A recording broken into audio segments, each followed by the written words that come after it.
সম্মানীয় সভাপতি, আপনার উপস্থিতিতে আপনার হুকুম মানতে গিয়া এসআর সম্বন্ধে কোয়ার লাগে আমরা কোয়া হয়েছে। এসআর এর পার্ট 3টা আসলো। পার্ট 1 আমরা প্রিপারেশন পার্ট, যেটারে আমরা প্রি এসআর বা স্পেশাল রিভিশনের প্রথম পার্ট, যেটা এটা আমরা কতক্ষণ করছি সিনাতা দিয়া আমরা সামাজিক সংগঠন, ধর্মীয় সংগঠন, পলিটিক্যাল সংগঠন হিসাবে আমরা চিন্তা করার প্রয়োজন।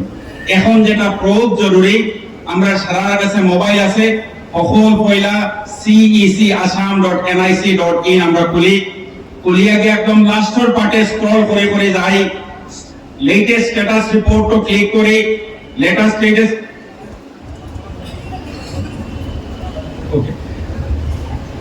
আমাদের এখন দেখতে হবে cec.assam.nic.in, তারপরে নিচের দিকে আমরা আসতে হবে NIC এর লাস্ট পার্টে থার্ড লাইন স্ক্রলিং করলে আমরা দেখব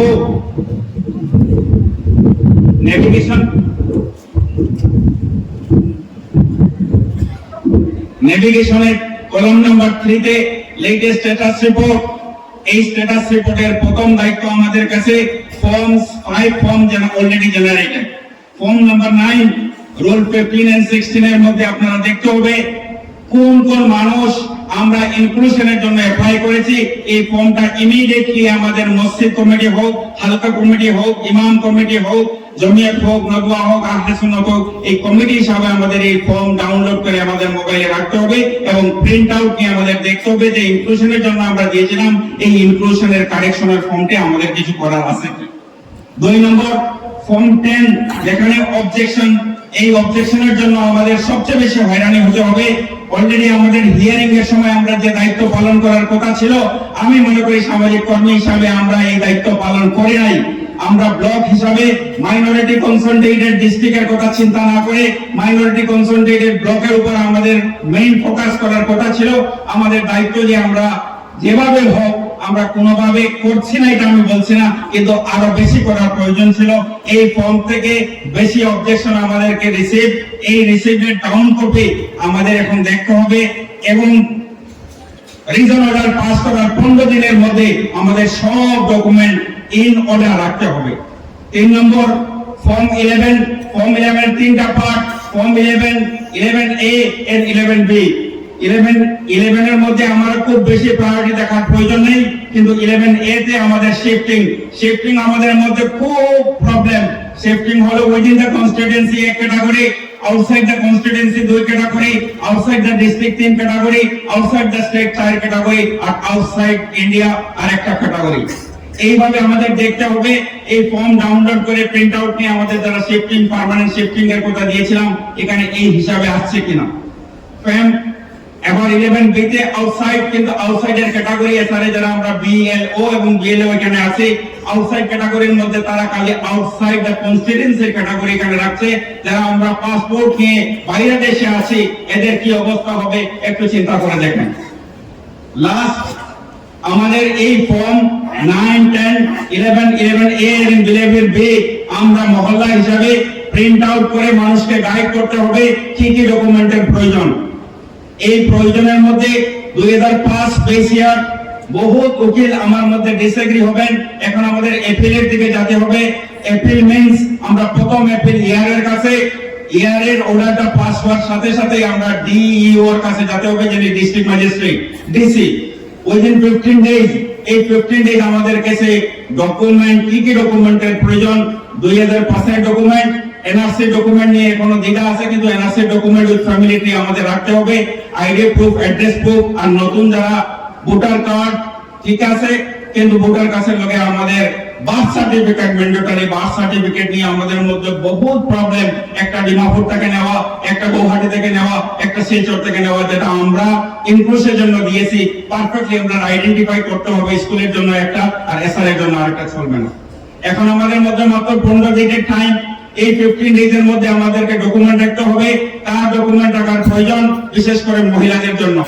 কোন মহিলা যদি বিয়ার সূত্রে উনি শিফটেড হয়ে উইদিন দ্য কনস্টিটিউয়েন্সি চলে গেছেন, লিঙ্ক সার্টিফিকেট ক্ষেত্রে আপনারা এক ডকুমেন্ট নিতে পারেন, পঞ্চায়েতের সার্টিফিকেট, কিন্তু অসুখ সূত্র ছাড়া। আর 2 আপনার ভোটার আইডি, 3 স্কুলের ডকুমেন্ট, আর 4 2005 এর সাথে মা বা বাবার লিঙ্কের ডকুমেন্ট। এইগুলা ইন অর্ডার যদি না রাখি, আমরা আজকে থেকে মাত্র 14 দিনের টাইম, 10 তারিখে ফাইনাল ভোটার লিস্ট পাবলিশ হবে। এই ভোটার লিস্ট পাবলিশ হওয়ার সাথে সাথে মাত্র 15 days private learned advocate district member গুলো আছেন, 15 দিনের টাইম। এই আমাদের সমাজের যে আমাদের এলেহুয়া ভাব, এটা বহু কম সময়। আজকে থেকে যারা আমরা এই ফর্ম 9, 10, 11 A and B আমরা ডাউনলোড করেছি, এজ এ প্রিপারেশন আমরা যদি ডকুমেন্ট তৈরি না করে আমাদের 15 ডেজ এর এপিলিয়েট পিরিয়ডের পরে আমাদের আরেকটা এপিল থাকবে, এটা থাকবে সিইও আসামের কাছে, আর থার্ড থাকবে হাইকোর্টে যাওয়া। আমি একবার নির্দ্বিধায় বলতে পারি, আমাদের যদি লিগ্যাল স্ক্রুটিনি হয়, আমাদের মা বোনের নাম ভোটার লিস্টে রি-এন্ট্রি করা স্কুল সিরাতের ঘাটের মতো হবে। সুতরাং এই সময়টায় আমরা এই সময় মানুষকে গাইড করার সময়, লিগ্যাল গাইড করার সময় যদি সম্ভব হয় হালকা কমিটি হিসাবে জমিয়তের আন্ডারে হোক, এনজি সাহেবের নেতৃত্বে নিজের কমিটি দিয়ে হোক, আমরা মহল্লা কমিটি বানাই একজন বিজ্ঞ আইনজীবীর মাধ্যমে এই প্রিপারেশন যদি আমরা করতে পারি, মানুষকে লিগ্যাল হিসাবে আমরা গাইড দিতে পারবো।